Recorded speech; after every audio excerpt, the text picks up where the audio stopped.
বিয়ের আসরে বসে আছি বউ সেজে, দামি অলংকার, দামি লেহেঙ্গা। যার সাথে বিয়ে হওয়ার কথা ছিল তার সাথে বিয়ে হয়নি, তার নিজের ছোট ভাইয়ের সাথে বিয়ে হয়েছে। আর আমার নিজের বড় বোনের সাথে সেই লোকটি বিবাহ সম্পন্ন করেছে। আমি মেহনুর মেঘ। আমার মামা মামি আমার এই বিয়ে ঠিক করেছে, কিন্তু আমাকে জানানোর প্রয়োজন বোধ করেনি। তা সত্ত্বেও আমি এই বিয়ে করতে একটু শব্দ পর্যন্ত করিনি, কারণ আমার বাবা মা নেই। আমার বাবা মা না হলেও তারা আমার কোনো অভাব রাখেনি। আমি তাদের মেয়ে না, তা একটিবারের জন্য মনে হয়নি। আমার মামি আমাকে পছন্দ করে না, কিন্তু মামা আমাকে কখনো মা ছাড়া অন্য কোনো নামে ডাকেননি। ওনার জন্য এই বিয়েতে আমি রাজি হয়েছি। তারা আমার ভালোর জন্য হয়তো এই বিয়ে ঠিক করেছেন। বিয়ে হওয়ার কিছুক্ষণ আগে আমি জানতে পেরেছি আমার বিয়ে হচ্ছে, কিন্তু তার ছবি পর্যন্ত দেখিনি। কারণ তাকে পছন্দ হলেও এই বিয়ে আমাকে করতে হবে, না হলেও করতে হবে। বিয়ে শুরু হওয়ার সময় ছেলেপক্ষ আমার মামা মামির কাছে সময় কিছু একটা বলেছে। তা দেখে মামা চিন্তিত হলেও মামির মুখে বিশ্বজয়ের হাসি। সামনে তাকাতেই দেখলাম আমার বড় মামাতো বোন অহনা আপু আমাকে ডাকছে। ছোটবেলা থেকে তাকে দেখে আসছি, আজ পর্যন্ত তাকে পর মনে করিনি। কোনো সময় মন খারাপ করলে আমাকে হাসানোর ঔষধ তার কাছে থাকতো। সে আমাকে নিজের আপন বোনের চেয়েও বেশি ভালোবাসে। কিন্তু আমার আরো দুটো মামাতো বোন আছে, অন্নি আর তন্নি। তারা আমাকে দেখতে পারে না তা না, আমাকে তারা যথেষ্ট ভালোবাসে, কিন্তু মামি তাদের আমার সাথে মিশতে দেয় না। তাতে আমার বিন্দু মাত্র কষ্ট নেই। তাদের কাছে বড় হয়েছি, তাদের নিম খেয়েছি, তাদের নিন্দে করব এইভাবে আমি বড় হইনি। আমি নিতান্ত শান্ত স্বভাবের মেয়ে, বেশি কথা বলতে পছন্দ করি না। এই মেঘ, এদিকে আয়, তোর সাথে জরুরি কথা আছে। আপুর ডাকে আমার হুঁশ ফিরল, আর বিয়ের আসর থেকে উঠে আপুর কাছে গেলাম। আপু, তুমি আমাকে এখানে ডাকলে কেন? ওই জায়গায়ও তো বলতে পারতে। কেন? আমার বোনের সাথে আমার আলাদা কোনো কথা থাকতে নেই? আমি কি তা বলছি আপু? আচ্ছা বাদ দাও, বলো কি বলবা। আমি যা বলবো তা মন দিয়ে শুনবি, কোনো প্রশ্ন করবি না। ঠিক আছে, বলো। তুই কি এই বিয়েতে রাজি? মন থেকে রাজি, নাকি বাবা মার জন্য রাজি হয়েছিস? আমার কাছে কিচ্ছু লুকাবি না।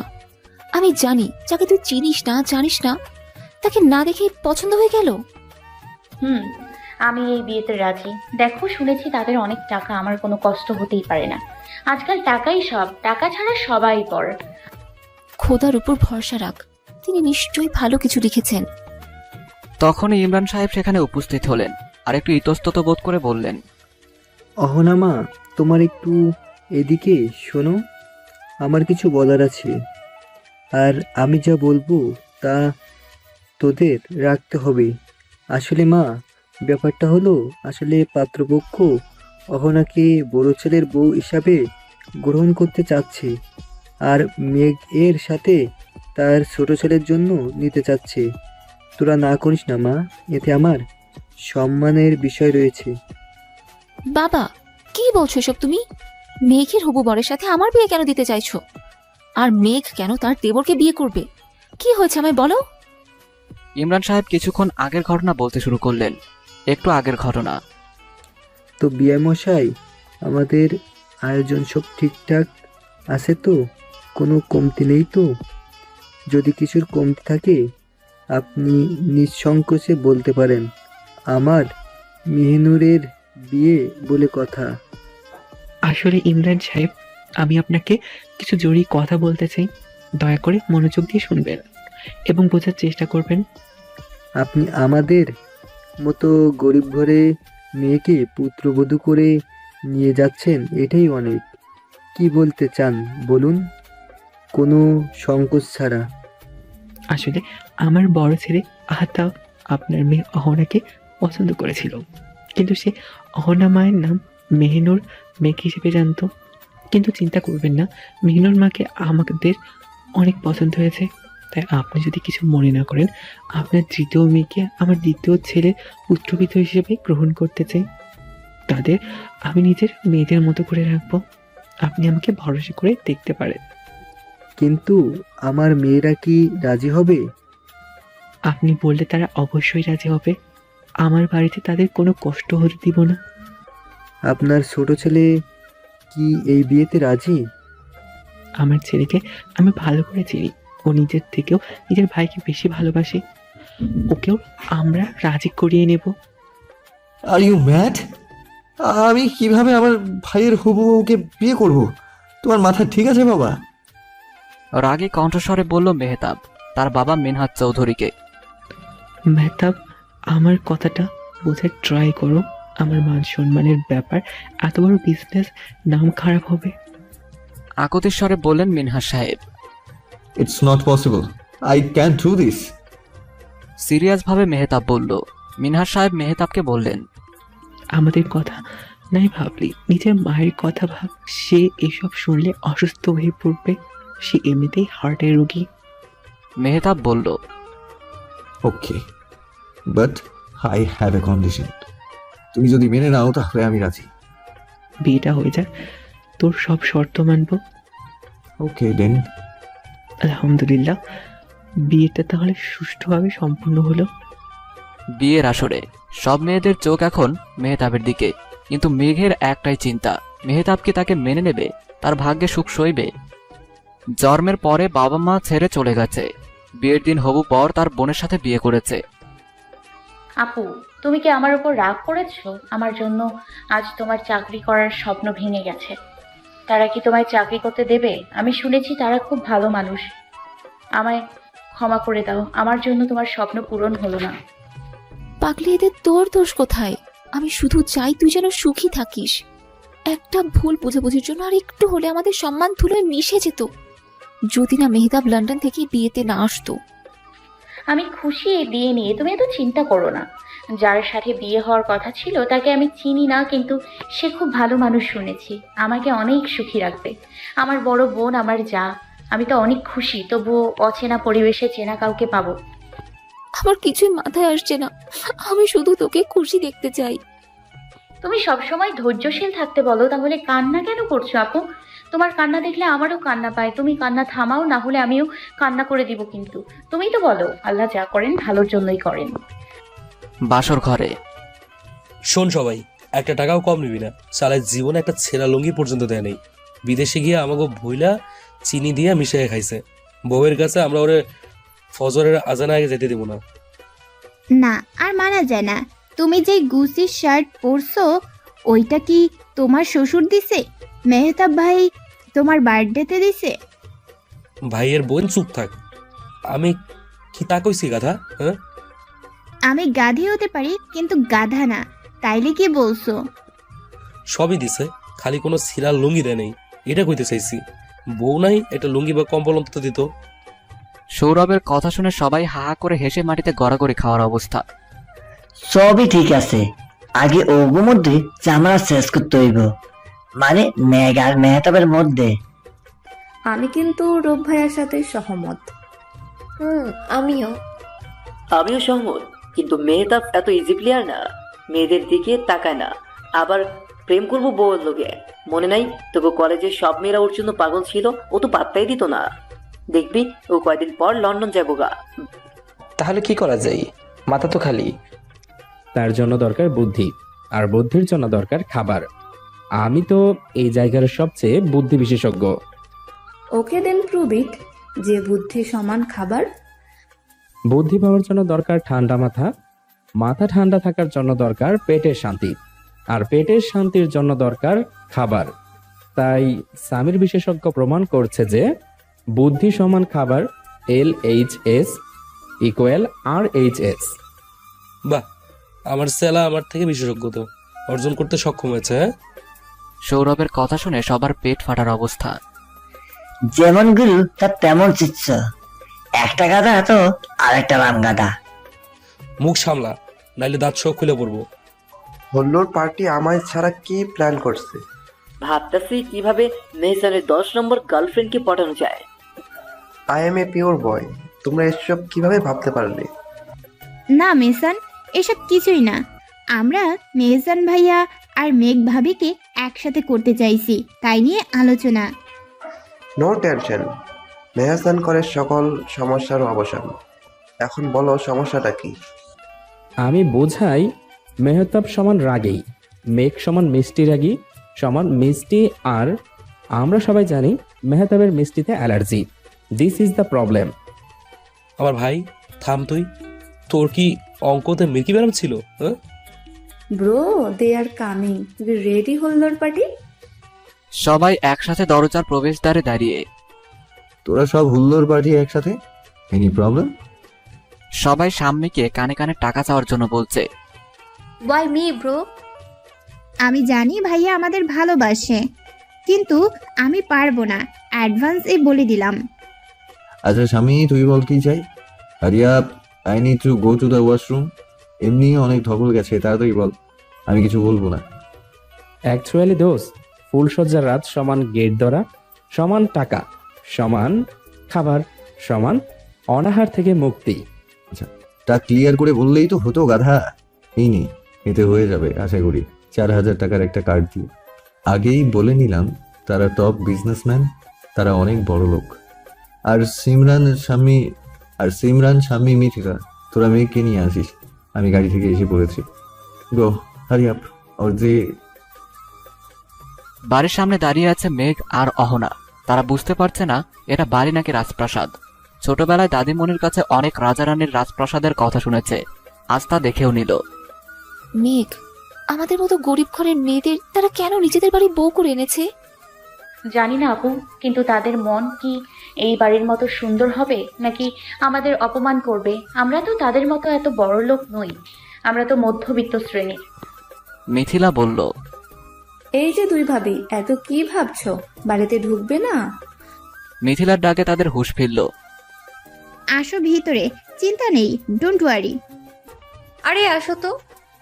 বাহ, আমার দুই ছেলে তো কপাল খুলে গেছে, লাল টুকটুকে বউ পেয়েছে। এই কথা শুনে দুজনে খুব লজ্জা পেয়েছে। লজ্জা পেও না, আজকে রাতে অনেক লজ্জা কথা শুনতে হবে, তখন এর জন্য বরং তুলে রাখো। শিমু, তোর মেয়ে তো ভালোই পেকেছে। একদম ঠিক বলেছো আপা, এক একটা বাদরের হাড্ডি। আমার নাতনির বগো তো দেখলাম, এখন শুধু পুঁতিগো দেহনের পালা। হুল্লা পার্টি নিচে নামতে নামতে। দাদি, আপনি তো এখনো যৌবন ধরে রাখছেন, আপনারা দেখে মনে হয় এখনো পাত্র খুঁজলে লাইন লেগে যাইব। সৌরভের কথা শুনে রেগে ধারা বান্দর সেরা, তোর একদিন কি আমার একদিন, লাঠি নিয়ে গিয়ে। আরে থামো দাদি, ভাবি গো, সামনে ইজ্জত রাখলো না। লাঠির বাড়ি থেকে বাঁচার জন্য দৌড় দিয়ে বলতে বলতে সবাই তাদের কাণ্ড দেখে ইতিমধ্যে হাসাহাসি শুরু করে দিয়েছে। মেঘ আর অহনাও হাসছে। বদমাস পোলাপাইন, তখন লেগে ময়ূরও শান্তি পাবো না, তাই আবার কবরে গিয়া কইবি দাদি ওঠো, তোমার লেগে একটা পাত্র পেয়েছি, বিয়া করবা না? দাদির কথা শুনে এবার হাসির আওয়াজ আরো বেড়ে গেল।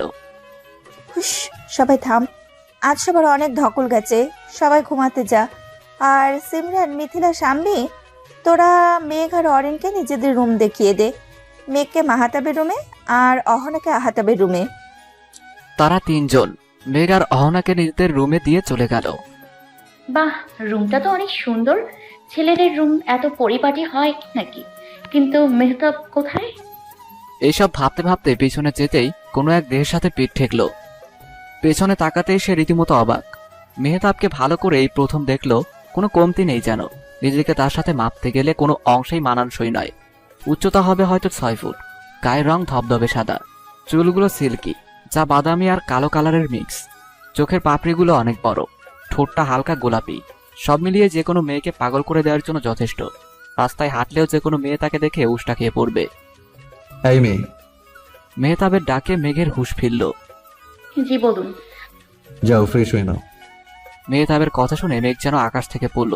সে ভেবেছিল তাকে মেহতাব অনেক কটু কথা শোনাবে, কারণ এই বিয়েটা হঠাৎই হয়েছে, কেউ তার জন্য প্রস্তুত ছিল না। আপনার কিছু বলার থাকলে বলতে পারেন, আমি কিছু মনে করব না। তুমি যদি ভেবে থাকো যে আমি তোমাকে অত্যাচার করব কারণ এই বিয়ে আমার ইচ্ছার বিরুদ্ধে হয়েছে, তাহলে তুমি ভুল ভাবছো।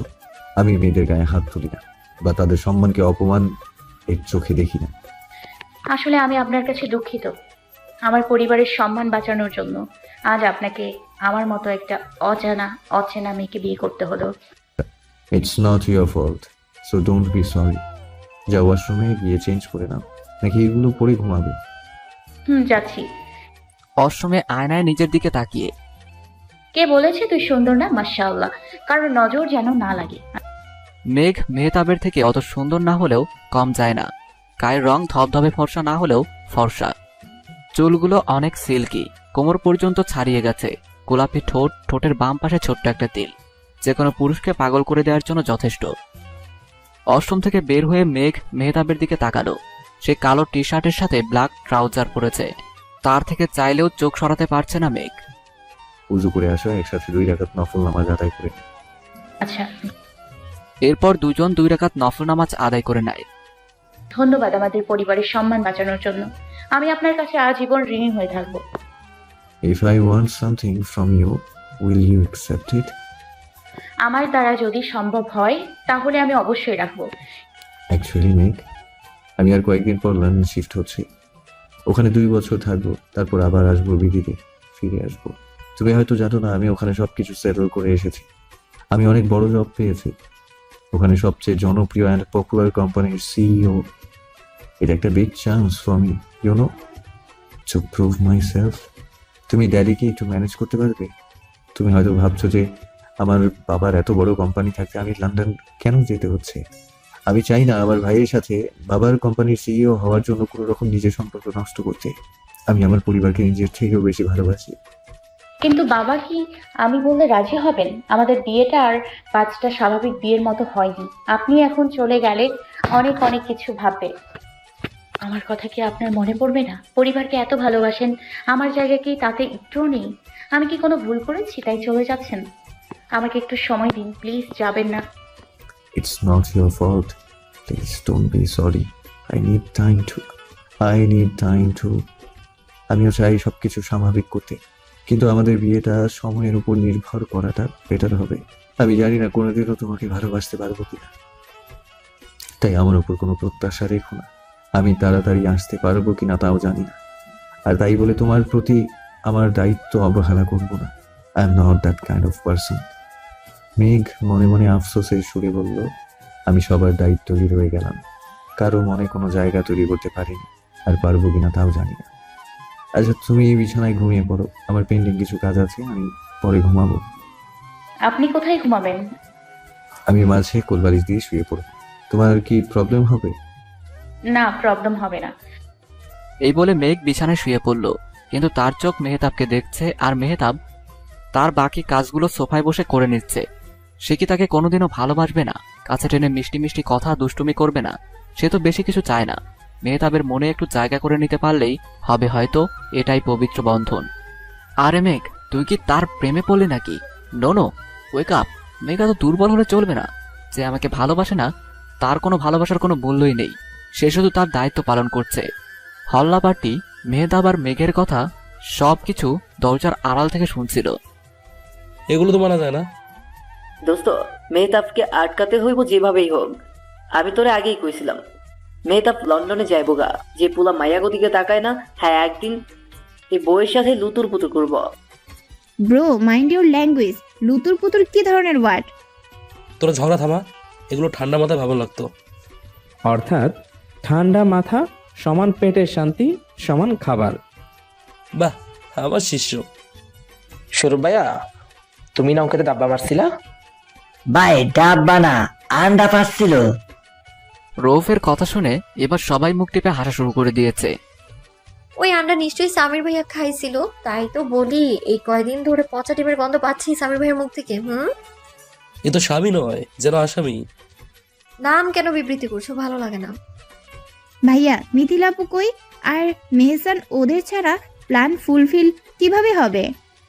মেহসান ঘুমায় মনে হয়। আর মিথিলা কই? আসলেই চল তো ওরা দেখাই, আর মেহতাবের লন্ডন যাওয়া আটকানোর প্ল্যান করি। মিথিলা ডাইনিং টেবিলে বসে খাচ্ছিল। মিথিলা কেন খাচ্ছ তুমি? গ্যাসে গেলিয়া? এবার সবাই সজোরে হেসে দিল। মাথা করিতেছে ঠান্ডা, ডিস্টার্ব করিয়েন না, পারেন কি আন্ডা? এই কাজ তো ওর না, এই কাজ তো আমার। ওহে বালিকা, এখানে পারিয়েন না আন্ডা, তাহলে দেবে দাদি আপনাকে ডান্ডা। তামেন ভাইয়েরা বোনেরা, আপনারা চলিতেছেন কবিতার কথা বুনিয়া। ছোটবেলায় খেয়ে মায়ের হাতে গান্ডা খেয়েছিলাম আমি, সৌরভের পাড়া আড্ডা। কেন খাইতে গেলি আন্ডা? তার লজ্জার ভয়ে বলতে পারি না আমি পছন্দ করি পান্ডা। এই দোষে তোমরা দিলা আমার কাঁচা ঘুমটা ভাঙিয়ে। তাই তো বলি, আমি কেন স্বপ্ন দেখেছি জাগিয়া। সবাই মেহসানের কণ্ঠ শুনে চমকে গেল। তুই কখন এলি? তোমাদের কবিতার ঠেলায় উঠতে হয়েছে। তোমরা সবাই কি করছো এখানে? বুদ্ধির জন্য খাচ্ছি, সামির ভাইয়া বলেছিলে বুদ্ধি সমান খাবার। আরে বোন, তুই নাকি আমার সৌরভের আন্ডা খাইছস সামিদের মতো? এই কথা শুনে মিথিলা মুখের ভেতরে নলাটা ফেলে দিল। ছি, এইসব কি কথা বলছো ব্রো? খাওয়াটাই নষ্ট করে দিলে ভাল লাগে না। মাইন্ড করছিস কেন? মজা করছি তো। মেহতাব সমান অবসান। তুই সব সময় বলছো, তাই আজকে একটা প্রুফ দে। কি সমস্যা বলো? একটা জব্বর আইডিয়া দে, যাতে মেহরাবকে লন্ডনে যাওয়া থেকে আটকাতে পারি। মেহতা ভাইয়া আমার ফিউচার ওয়াইফ, কে ছেড়ে লন্ডনে যাইতেছে নাকি? মেঘ, ভাবি আবার তোর ফিউচার ওয়াইফ কেমন হয়? বড় হইলে ততক্ষণ ভাইয়া বুড়া হইয়া যাইব, ভাবিরে দেখবো কে? কেডা আবার মেহতাব? ভুল উত্তর, তাই আমার আইডিয়া দিব না। ও, না দিলে না দে, লাগতো না। আরে রাগ হও কেন, বলতাছি। দেয়ালেও কান আছে, কাছে আসো সবাই। ফিসফিস করে মেহসান সব প্ল্যান বলে দিল সবাইকে। সবাই বলে উঠল, দারুণ প্ল্যান। মিশন লন্ডন ভন্ডুল। আহতাবের রুমে। আই এম সরি মোহনা, আমি জানতাম না তোমার নাম মোহনা।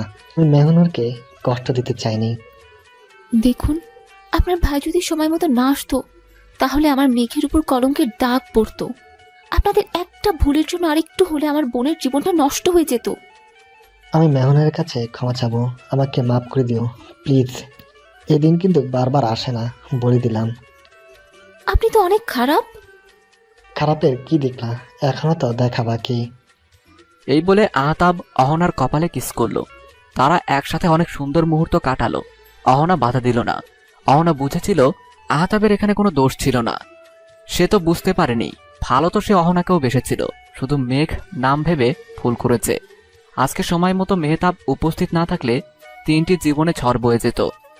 তার অতি আদরের মেঘকে কটু কথা শুনতে হতো সমাজের কাছ থেকে, অহনার মায়ের থেকে। মেঘও সুখ ডিজার্ভ করে, আর মেহতাব মেঘকে অনেক ভালো রাখবে তা মেহতাবকে দেখলেই বোঝা যায়। সকালে মেঘ উঠে দেখল মেহতাব ঘরের কোথাও নেই। তাই সে ঘড়ির দিকে তাকালো। ঘড়িতে 7টা বাজে, তাও কেউ তাকে ডাকতে এলো না। সে উঠে ওয়াশরুম থেকে ফ্রেশ হয়ে এলো। সিঁড়ি দিয়ে নিচে নামার সময় দেখলো কেউ ওঠেনি, শুধু তার শাশুড়ি মা কাজ করার স্টাফদের সব বুঝিয়ে দিচ্ছে। মেঘকে লক্ষ্য করলো, মেঘকে উদ্দেশ্য করে বলল, মেহনুর, তুমি উঠে পড়েছো? আর একটু ঘুমিয়ে নিতে। অহনাকে একটু আগে ঘরে পাঠিয়ে দিয়েছি, তুমি ওর সাথে বরং গল্প করো। তোমার ননদিনীরা তো এত সকালে উঠবার নয়। না মা, সমস্যা নেই, আমি আপনাকে বরং হেল্প করি। কোনো কাজ থাকলে বলতে পারেন। কি বলছো এগুলো মা? তোমাকে কি আমি কাজ করতে এনেছি? আমার তো কোনো মেয়ে নেই, তুমি আর অহনা আজ থেকে আমার মেয়ে। তোমার কিছু লাগলে আমাকে বলতে পারো। এই ঘরকে নিজের ঘর মনে করবে, আর আমাকে নিজের মা মনে করবে। পারবে না আমার জন্য এইটুকু কাজ করতে? অরেন বেগমের কথা শুনে মেঘ অনেক অবাক হলো। আর তার আগের দিনগুলোর কথা মনে পড়ে গেল। মামির বাসায় মামি তাকে অনেক কথা শুনিয়েছে, অনেক কাজ করিয়েছে, কিন্তু মামি কোনো সময় তাকে মা বলে সম্বোধন করেনি বা কাছে ডেকে 2-1টা মিষ্টি কথাও বলেনি।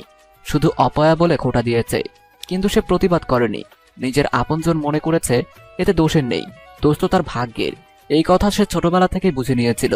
বিয়ের আগে শুনেছিল এই বাড়ির সবাই অনেক ভালো, তবে আজ তা প্রমাণ হয়ে গেল। আল্লাহ যেমন তার থেকে তার মাকে কেড়ে নিয়েছে, তেমনি মায়ের মতো স্নেহ মায়ের শাশুড়িকে পাবার জন্য এই পরিবারে তাকে পাঠিয়েছেন। খোদার কাছে সে চির ঋণী হয়ে থাকবে। কি ভাবছিস এত মেঘমা? অরেন বেগমের কথাই হুঁশ ফিরল মেঘের। না মা, কিছু না।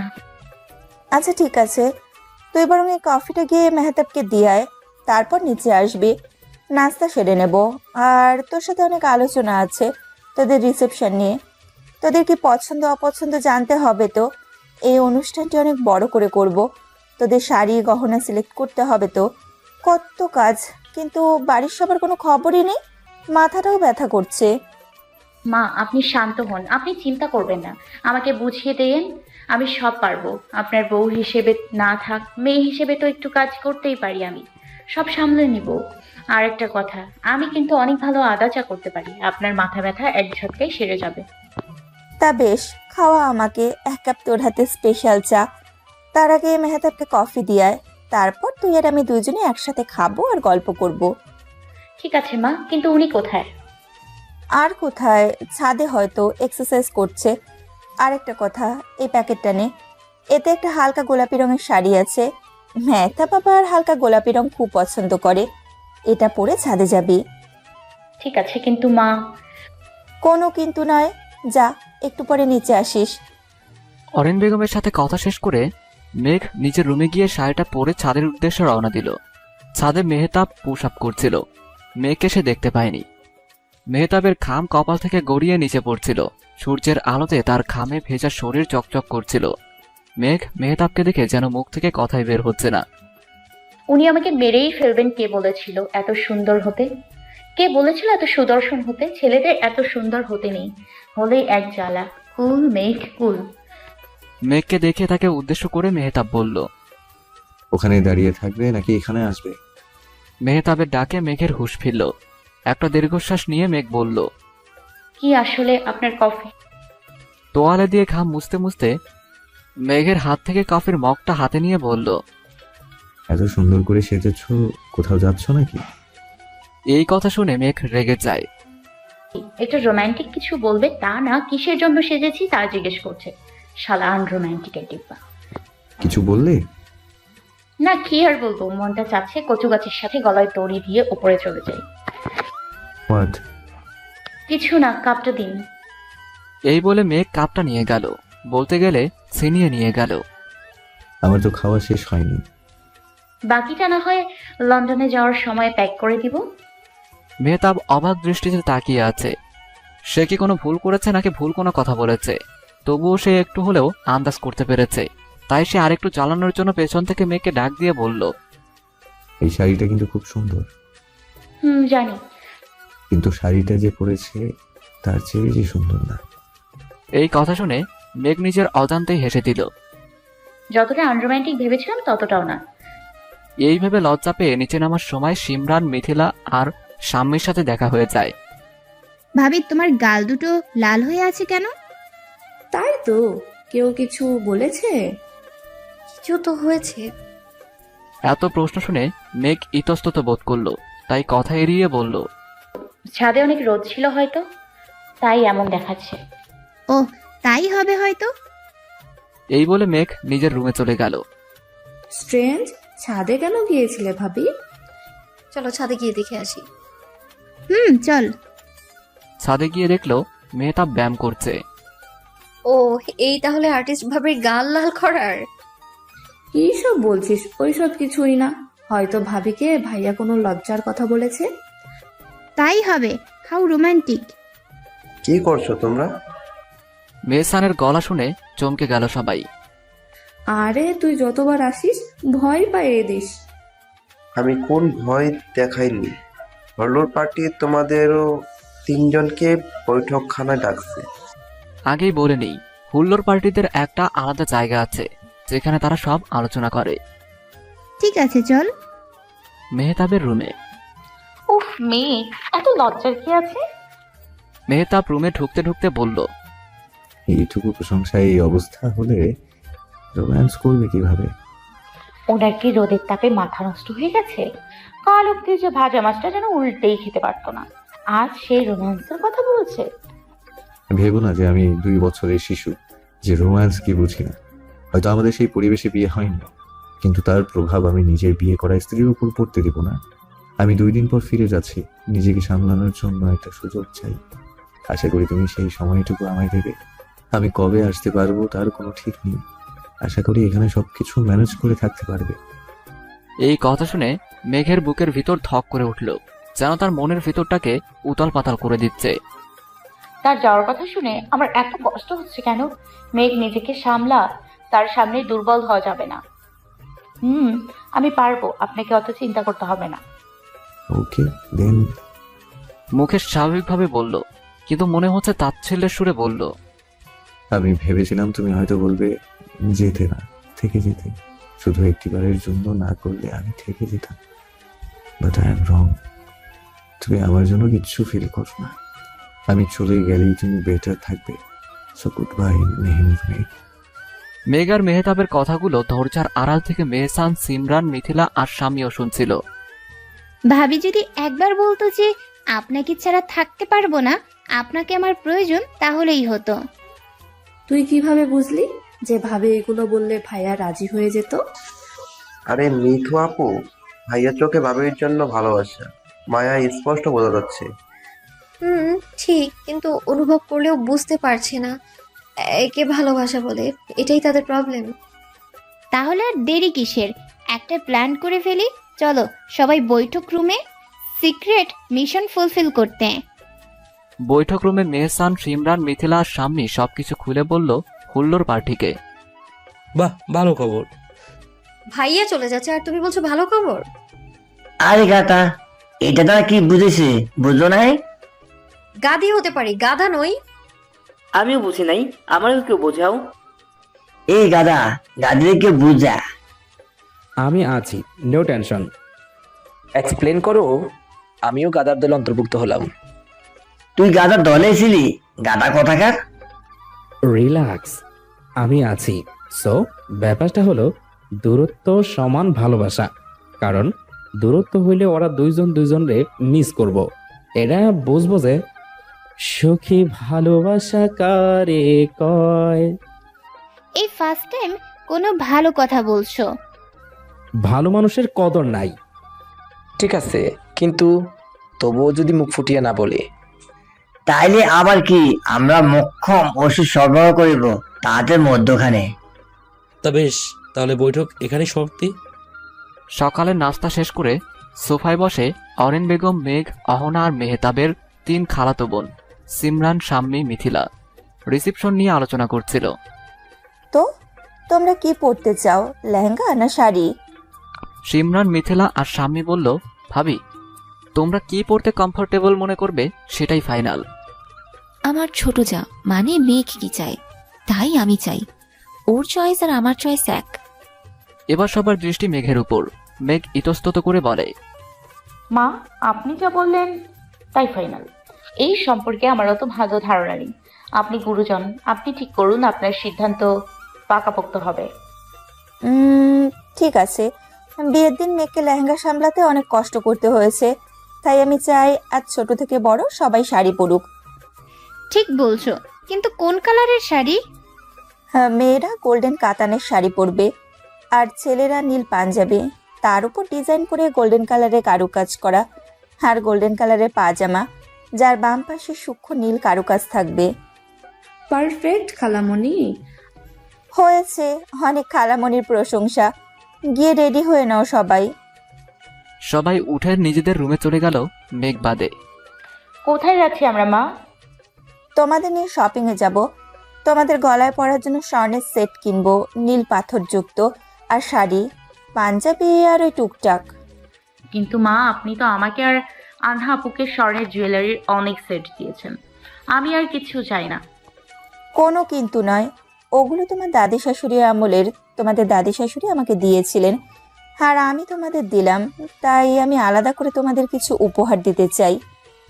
মা, আমার লাগবে না, সত্যি বলছি, আপনি আর জোর করবেন না, তাহলে আমি যাব না শপিংয়ে। আমার পাগলি মেয়ে। ঠিক আছে, তাহলে যে কোনো ফুলের সেট কিনবো, শাশুড়ি আর বৌমা ম্যাচিং করে। হেবার না করা যাবে না। তাহলে ঠিক আছে। এগুলো 2 তলায় দাঁড়িয়ে মেহতাব আর সৌরভ শুনছিল আর দেখছিল। বাহ, তোর বউ তো দেখছি খাঁটি শোনা। অন্য কেউ হলে বলতো আপনার ইচ্ছে মা, আপনি যা করবেন ভালোর জন্যই করবেন। মেহতাব এর প্রতি উত্তরে কিছুই বলল না, শুধু মুস্কি একটা হাসি দিল। মেঘ ড্রেসিং টেবিলের সামনে বসে রেডি হচ্ছিল শপিং এর জন্য যাবে বলে। সে একটা নীল কালারের 3 পিস পরে নিয়ে চুল ঠিক করছিল।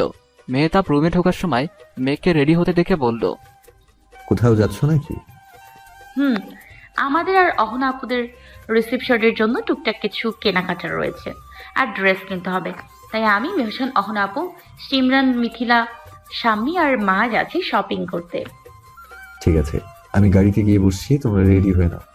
ওখানে আমার কিছু কাজ আছে, যাওয়ার সময় তোমাদের নামিয়ে দিয়ে আসবো। আপনি রেডি হবেন না? আমার রেডি হতে জাস্ট 1 মিনিট লাগবে। আর মেয়েরা ছেলেদের থেকে আগে কোনো সময়ই রেডি হতে পারে না, বরং 3 গুণ বেশি সময়ের দরকার পড়ে তাদের। এমন ভাবে লেকচার দিচ্ছে যেন আমি সারাদিন লাগিয়ে দিব। মনে মনে এত কথা বলে সারাদিন না সারা রাতও লেগে যেতে পারে। Be quick. এই বলে মেহতাব একটা তোয়ালে নিয়ে ওয়াশরুমে ঢুকে যায়। এমন ভাবে কথাগুলো বললেন যেন আমি ওনার পা ধরেছি ওনাকে সাথে নিয়ে যাওয়ার জন্য। নিচে সবাই রেডি হয়ে গাড়িতে গিয়ে বসে পড়েছে, কিন্তু মেঘ আর মেহতাবের কোনো পাত্তাই পাওয়া যাচ্ছে না। মেহতাবের রুমে। কি বলেছিলাম, মেয়েদের একটু বেশি সময় লাগে। It doesn't matter. এই কথা শুনে মেঘ পেছনে তাকালো। মেহতাবকে সে যতবার দেখে যেন চৌকি সরাতে ইচ্ছে করে না। আজও তার বিপরীত নয়। সে মেঘের সাথে ম্যাচিং করে নীল শার্ট আর কালো জিন্স পরেছে, যাকে বলে এক কথায় ফাটাফাটি লাগছে। বিবাহিত 10 বাচ্চার বাবা হলেও তাকে বিয়ে করার জন্য মেয়েদের কমতে হবে না, যেন আরো লাইন লেগে যাবে। এই কথা ভাবতে ভাবতে মেঘ নিজের মাথায় একটা থাপ্পড় মারল। মেঘ, মেহতাবের সামনে নিজেকে দুর্বল প্রকাশ করা যাবে না। এভাবে তাকিয়ে থাকলে আমি কিন্তু নিজেকে কন্ট্রোল করতে পারবো না। তোমায় অ্যাডভান্সে অ্যালার্ট করে দিলাম। টি শার্টের হাতা ফোল্ড করতে করতে বলল, আপনি না দিন দিন অসভ্য হয়ে যাচ্ছেন। এখন তো ট্রেলারই দেখলে না, তা দেখেই আমাকে অসভ্য বলছো? আমি আবার আমার সম্পর্কে মিথ্যা অপবাদ টলারেট করতে পারি না। এই বলে মেহতাব মেঘের কাছে এসে একটানে মেঘকে কাছে এনে মেঘের কোমর জড়িয়ে ধরল। আরেক হাত দিয়ে মুখে পড়ে থাকা চুলগুলো পরম যত্নে আলতো হাতে সরিয়ে দিল। মেহতাবের প্রতিটা স্পর্শে মেঘ কেঁপে কেঁপে উঠছিল। এই দেখে মেহতাব মুচকি হেসে বলল, এত কাবাকাবির কি আছে? আমি তো আর অন্য কেউ নই। নিজের বিয়ে করা বউকে ছুলে অসভ্যতা হয় বলে আমি মনে করি না, আর এটা কোনো ক্রাইমও নয়। So can I kiss you? Megh অবাকের উচ্চসীমা থেকে পড়ল মেহতাবের শেষের কথাটা শুনে, কিন্তু সে প্রতি উত্তরে কিচ্ছু বলল না। আমি আমার আনসার পেয়ে গেছি। এই বলে মেহতাব মেঘের আরো কাছাকাছি চলে আসে। ভাইয়া তোমাদের নিচে ডাকছে, এত লেট কেন করছো? মেহসান ফোনে গেম খেলছিল। ও তখন তাই সেই ফোন স্ক্রিনের দিকে তাকিয়েছিল। মেহসানের আওয়াজ শুনে মেহতাব মেঘের থেকে বেশ খানিকটা দূরে গিয়ে দাঁড়ালো। মেহসান এবার ফোন স্ক্রিনের থেকে মাথা তুলে তাদের দুজনের দিকে তাকালো। মেহতাবকে দেখেই সে বুঝতে পারল সে ভুল টাইমে এসে পড়েছে। মেহতাব মেহসানের দিকে অগ্নিদৃষ্টি দিয়ে তাকিয়ে আছে। ভাইয়া তুমি এইভাবে তাকিয়ে আছো কেন? আমি তো শুধু তোমাদের টাকার জন্য এসেছি, সবাই নিচে ওয়েট করছে, চলো। আর ভাবি তোমাকে এমন দেখাচ্ছে কেন? মেহসানের প্রশ্ন শুনে মেঘ ইতস্তত বোধ করে বলল, না তেমন কিছু না, চলো আমরা নিচে যাই। এই বলে মেঘ এক কথায় বলতে গেলে মেহসানের হাত ধরে তাড়াতাড়ি রুম থেকে বের হয়ে গেল। মেহতাব তা দেখে হেসে ফেলল। নিচে সিমরান, মিথিলা, সাম্মি সেজেগুজে দাঁড়িয়ে আছে, আর বাকিরা গাড়িতে গিয়ে বসেছে। ভাইয়া আর ভাবি কেন আসছে না? আমারও সেম প্রশ্ন, এত দেরি কেন হচ্ছে? হয়তো আমি জানি। জানি কি বলবি, তোর সব উল্টাপাল্টা কথা মাথায় ঘুরপাক খায়। মেহসান আর মেঘ সিঁড়ি দিয়ে নামছিল, আর মেহতাব তাদের পিছনে আস্তে আস্তে আসছিল আর ফোনে কোনো কাজ করছিল। তাদের দেখতে পেয়ে মেঘ আর মেহতাবকে উদ্দেশ্য করে মিথিলা, সাম্মি, সিমরান একসাথে বলে উঠল, বাহ ভাবি, তোমার থেকে তো চোখই সরানো মুশকিল, আর ভাইয়াকে তো পুরাই আগুন লাগছে। হয়েছে, গাড়িতে গিয়ে বসো, আই এম কামিং। মেহতাবের কথা শুনে সবাই চুপচাপ গাড়িতে গিয়ে বসে পড়ল। সবাই গাড়িতে বসেছে, শুধু মেঘ আর মেহসান ছাড়া। গাড়িতে জায়গা থাকা সত্ত্বেও সিমরান বলল, ভাবি তুমি ভাইয়ার গাড়িতে এসো, এখানে আর জায়গা খালি নেই। সিমরান আপু এখানে তো অনেক জায়গা খালি। এই কথা শুনে সিমরান সাম্মির দিকে রাগে চোখে তাকায়। সাম্মি বুঝতে পেরে কথা ঘুরিয়ে ফেলে, ও না, আসলে জায়গা নেই। তাহলে আমিও ভাইয়া ভাবির সাথে যাই। তোর মতো শিশুদের জায়গা এখানে আছে? ভাবি মেহতাব ভাইয়ার সাথে আসুক। এই কথা বলতে দেরি, কিন্তু কাজ করতে দেরি নেই। তারা মেহসানের মাথায় চাটি মেরে গাড়িতে উঠিয়ে নেয়। আমাকে কি খেলনা পেয়েছো? একবার এভাবে নয়তো ওভাবে কন্ট্রোল করছো। তুই নিজেকে তো সমস্যার অবসান মনে করিস, তাহলে এই ব্যাপারটা বুঝতে এত দেরি হলো কেন? ও বুঝতে পেরেছি। যাক, এই গাধাটাকে বোঝানোর দরকার পড়েনি। কিছুক্ষণ পর মেহতাব গাড়ির চাবি নিয়ে আর চোখে সানগ্লাস পরে বেরিয়ে আসলো। মেহতাবকে দেখে মেঘ মনে মনে বলল, ওনাকে দেখলে বুকের ভেতরে ধুপধুপ আওয়াজটা বেড়ে যায় কেন? আমি কি ওনাকে ভালোবেসে ফেলেছি? এই যে মিস, কোথায় থমকে গেলে? যাবে না নাকি? কিভাবে যেতে চাও? গাড়িতে নাকি নৌকা লাগবে? মেহতাবের কথা শুনে মেঘ মুচকি হেসে বলল, চলুন। এই বলে দুজনেই গাড়িতে উঠে পড়ে। গাড়ি ড্রাইভ করতে থাকে মেহতাব, আর তার দিকে এক নজরে মেঘ তাকিয়ে আছে। আমি কি সত্যি তাকে ভালোবেসে ফেলেছি? কিন্তু সে কি আমাকে কোনো সময় ভালোবাসার দৃষ্টিতে দেখেছে বা কখনো দেখবে? আমাকে তো সে শুধু দারিদ্র্যের চোখে দেখে। হয়তো বিয়ের সময় সে না আসলে আজ তার ভাগ্যে আরো ভালো কিছু থাকতো। আমি তার জীবনে বোঝা হয়ে থাকতাম না। মেহতাব গাড়ির লুকিং মিররের দিকে তাকিয়ে দেখলো মেঘ তার দিকে এক দৃষ্টিতে তাকিয়ে আছে। সেটা খেয়াল করে বলল, আমাকে কি ভালোবেসে ফেলেছো নাকি? মেহতাবের কথায় মেঘের হুঁশ ফিরল। তার দিকে তাকিয়ে মনে মনে ভাবল, সে কি মনের কথা পড়তে পারে নাকি? কি হলো, বলছো না কেন? মেঘ নিজেকে স্বাভাবিক করে মেহতাবের দিকে তাকিয়ে বলল, মানে আপনার হঠাৎ এই কথা মনে হলো কেন? তুমি যেভাবে আমার দিকে তাকিয়েছিলে তাই ভাবলাম যে হতে পারে। যদি বলি ভালোবাসি, তাহলে ভালোবেসে কাছে টেনে নেবেন নাকি আমার থেকে আরো অনেক দূরে চলে যাবেন, যেখানে আপনাকে ধরার ছোঁয়া তো দূরের কথা, দেখতেও পারবো না? কি হলো, আর ইউ ওকে? মেঘ এই কথার প্রতি উত্তরে কিছু বলল না, শুধু মাথা নাড়িয়ে বলল সে ঠিক আছে। গাড়িটি অনেক বড় একটা শপিং মলের সামনে এসে দাঁড়ালো। মেঘ গাড়ি থেকে নেমে পড়ল। সে বাড়ি থেকে খুশি মনে বের হলেও এখন তার আর ভালো লাগছে না। মেহতাব গাড়ি থেকে নেমে মেঘকে নিয়ে সিমরান, মেহসান আর বাকি সবার দিকে এগিয়ে গেল। পাশেই 5টা ছেলে সিগারেট টানছিল। একটা ছেলে মেঘকে দেখে বলে উঠল, মামু, ওই নীল পরিডারে দেখ, সেই ফিগার কিন্তু। এই কথা শুনে আরেকটা ছেলে বলে উঠল, একদম খাঁটি কথা, আর বাকি 4টা মালও ফ্রি। এই কথাগুলো মেঘ, মেহতাব সহ বাকি সবাইদের কানে পৌঁছালো। মেহতাবকে শান্ত থাকতে দেখে মেঘ মনে মনে বলল, এখন উনি কি ওদের মারবেন নাকি হিরোদের মতো? মেঘের চিন্তা ভাবনায় পানি ঢেলে দিয়ে মেহতাব বলল, মা, আমার একটা গুরুত্বপূর্ণ কাজ আছে, আমায় জরুরি যেতে হবে, টেক কেয়ার। এই বলে মেহতাব সেখান থেকে চলে গেল। মেঘ, অহনা আর অরেন বেগম বুঝতে না পারলেও হুল্লোর গ্যাংয়ের সদস্যরা আজ করতে পারল মেহতাব কিছু তো একটা করবেই। তারা জানে মেহতাব নিজের ইমোশন শো করতে পছন্দ করে না। তার চুপ থাকাই ঝড়ের পূর্বাভাস। চলো আমরা ভেতরে যাই। এই বলে মেঘ, অহনা আর অরেন বেগম চলে গেল, কিন্তু মিথিলা, সিমরান, শাম্মী আর মেহসান সেখানে এক কোনায় লুকিয়ে পড়ল।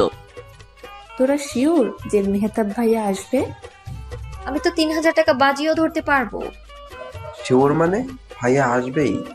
দেখো মিঠু আপু, ওই তো ভাইয়ার টি শার্টের হাতা ফোল্ড করতেছে আর ব্ল্যাক ঘড়িটা গাড়িতে রেখে দিয়ে আসছে। অ্যাম্বুলেন্স কল করো। কেন? ওই পচা লোকগুলারে বাজাইতে হইব, না হইলে ভাইয়া ওই জায়গায় পইতা হইব। আহারে। মেহসানের কথা শুনে সবাই হেসে দিল। মেহতাব লোকগুলোর দিকে এগিয়ে বলতে লাগলো, আপনার মধ্যে কে যেন নীলপরির প্রশংসা করছিল? একটা লোক বলে উঠল। লোকটার কথা শেষ হওয়ার আগেই মেহতাব তার থুতনিতে জোরে একটা খুশি মারল, আর লোকটা একটু দূরে নিচে পড়ে গিয়ে বেহুশ হয়ে পড়ল। বাহ বাহ, এক ঘুষিতেই এক উইকেট। বাকি 4টা ছেলে এটা দেখে হাতে ছুরি নিয়ে মেহতাবের দিকে এগিয়ে আসতে লাগলো। মেহতাব সব কয়টাকে গালে আর ঠিক জায়গা মতো দিয়ে আবারও পা দিয়ে মারতে লাগলো। আমার পরিবারের মেয়েদের আর আমার বউকে তোরা নজর দিবি, আর আমি কিছু বলবো না। It's your big mistake. এই বলে ওদের মারতে মারতে আটমরা করে ফেললো। এরপর আবার বলল, এখানে আমার বোন বা স্ত্রীর জায়গায় অন্য কোনো মেয়ে থাকলে আমি একই কাজ করতাম। সো নেক্সট টাইম এগুলো দেখলে জানে মেরে ফেলবো। তোরা এই মেহতাব চৌধুরী কে চিনিস না, মাইন্ডেড। সব ছেলেগুলো মেহতাবের পায়ে ধরে ক্ষমা চাইল। নাও গেট লস্ট ফ্রম হিয়ার। আমি কাউন্টডাউন শুরু করছি। 1, 2। ও শোনার আগেই সবাই সেখান থেকে এক দৌড় দিয়ে পালিয়ে গেল।